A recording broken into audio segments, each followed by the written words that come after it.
Ito na guys yung ating mga biik. Ayan siya, malulusog. Malapit na itong iwalay, mga 2 days na lang. Ayan sila oh.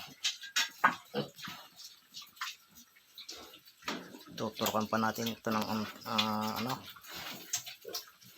ang hag cholera.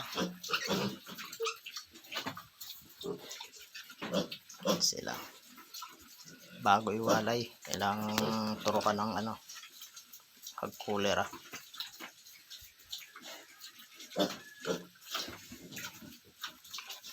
Mayroon tayo dito mga gamot na tuturok.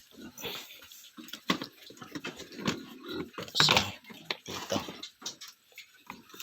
Ano siya? Yan. Ito mga gamot. Turok natin.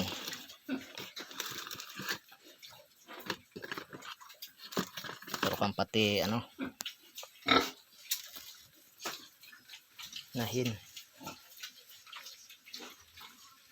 Itong isa hindi natuloy nakunan to. Sayang. 3 days na siya. Nakunan siya.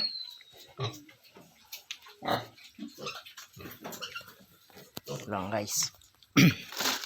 Mga 2 days pa. Pawalay natin to. Lakas mo kumain no. Bus agad. Saglit lang. Ito booster na yung pakain natin dito.